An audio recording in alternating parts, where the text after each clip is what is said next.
കാനഡയിൽ അധികാരം നിലനിർത്തി ലിബറൽ പാർട്ടി കാർണി പ്രധാനമന്ത്രിയായി തുടരും. വോട്ടെണ്ണൽ അവസാന മണിക്കൂറുകളിലാണ്.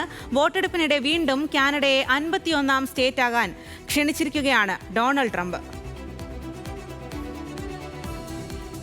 വാർത്തയുടെ കൂടുതൽ വിശദാംശങ്ങളുമായി ഇന്റർനാഷണൽ ഡെസ്കിൽ നിന്നും അനുപമയാണ് ചേരുന്നത്. അനുപമ, എന്തായാലും വോട്ടെണ്ണലിന്റെ ആദ്യ സൂചനകളൊക്കെ പുറത്തേക്ക് വന്നിരിക്കുകയാണ്. ഏകദേശം കാര്യങ്ങളൊക്കെ ഉറപ്പിച്ചു കഴിഞ്ഞിരിക്കുകയാണ്. അതേപോലെ തന്നെ ട്രംപ് എന്താണിപ്പോൾ പ്രതികരിച്ചിരിക്കുന്നത്? സ്വാതി, കാനഡയിൽ 4ാം തവണയും ലിബറൽ പാർട്ടി വിജയക്കൊടി പാറിച്ചിരിക്കുകയാണ്. ലിബറൽ പാർട്ടി അധികാരത്തിൽ തുടരും. മാർച്ച് 14-ന് പ്രധാനമന്ത്രിയായി ചുമതലയേറ്റ മാർക്ക് കാർണി പ്രധാനമന്ത്രി പദത്തിൽ തുടരും എന്നുള്ളൊരു വിവരമാണ് ലഭിക്കുന്നത്. ഒരു നേരിയ ഭൂരിപക്ഷം എന്ന് പറയാവുന്ന ഒരു വിജയമാണ് ഇപ്പോൾ ലിബറൽ പാർട്ടിക്ക് ലഭിച്ചിരിക്കുന്നത്. 167 സീറ്റുകളിലാണ് വിജയവും ലീഡുമായിട്ട് ഇപ്പോൾ ലിബറൽ പാർട്ടിയുടെ കയ്യിലുള്ളത്.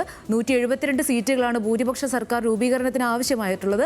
അതിൽ നിന്നൊരു 5 സീറ്റ് അകലെയാണ്, കയ്യെത്തും ദൂരത്ത് അകലെയാണ് ഇപ്പോൾ ലിബറൽ പാർട്ടി നിൽക്കുന്നത്. ഈ 5 സീറ്റുകൾ മറികടന്ന് ഭൂരിപക്ഷത്തിലേക്ക് എത്തുക എന്നുള്ളൊരു നിർണായകമായിട്ടുള്ള കാര്യമാണ്.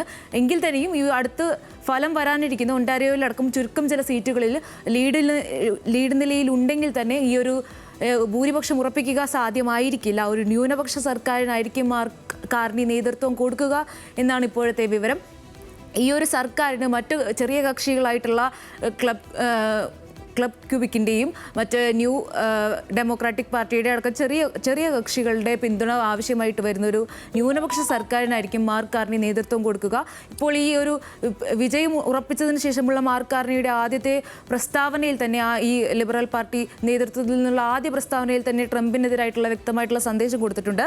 ഈ ട്രംപ് അവകാശപ്പെടുന്നത് പോലെ അല്ലെങ്കിൽ നിർദ്ദേശിക്കുന്നത് പോലെ കാനഡയെ 51ാമത്തെ ഒരു അമേരിക്കയുടെ ഭാഗമാക്കിയിട്ടുള്ള ഒരു സ്റ്റേറ്റ് ആക്കുന്നതിന് കാനഡ തയ്യാറാകുന്നില്ല. അങ്ങനെ ഒരു നിർദ്ദേശത്തെ പൂർണ്ണമായും തള്ളുകയാണ്. വ്യാപാര യുദ്ധമാണ് ട്രംപ് ഭീഷണിയായി മുന്നോട്ട് വയ്ക്കുന്നതെങ്കിൽ ആ യുദ്ധത്തിൽ പോരാടാനും വിജയം കാണാനുമാണ് താൻ ലക്ഷ്യമിടുന്നതെന്നും ഈ തകർന്നടിഞ്ഞ സമ്പദ് വ്യവസ്ഥയെ തിരിച്ചു കൊണ്ടുവരികയാണ് തൻ്റെ ആദ്യ ദൗത്യമെന്നുമാണ് കാർണി പ്രഖ്യാപിച്ചിരിക്കുന്നത്. നേരത്തെ അറിയാവുന്ന പോലെ ട്രൂഡോ അധികാരമൊഴിയാനൊരു സാഹചര്യത്തിലേക്ക് എത്തിയത് തന്നെ കാനഡയുടെ തകർന്നൊരു സമ്പദ് വ്യവസ്ഥയെ തുടർന്നായിരുന്നു. ജനപ്രീതി വലിയ രീതിയിൽ ഇടിഞ്ഞ് ഏകദേശം കൺസർവേറ്റീവുകളേക്കാളും 20% പോയിന്റ് പിന്നിലേക്ക് പോകുന്ന ഒരു അവസ്ഥയിൽ നിന്നാണ് ഈ ഒരു വലിയ തിരിച്ചുവരവ് മാർക്ക് കാർണിയുടെ നേതൃത്വത്തിൽ നടത്തിയിരിക്കുന്നത്. അതിലൊരു വലിയ പങ്ക് ഇപ്പോൾ ഈ ഭീഷണി ഉയർത്തുന്ന ഡൊണാൾഡ് ട്രംപിനുണ്ടെന്ന് തന്നെ പറയണം. അനുപമ, കാനഡയിൽ അധികാരം നിലനിർത്തുകയാണ് ലിബറൽ പാർട്ടി. കാർണി പ്രധാനമന്ത്രിയായി തുടരുകയും ചെയ്യും. വോട്ടെണ്ണൽ അവസാന മണിക്കൂറുകളിലാണ് ഇപ്പോൾ ഉള്ളത്.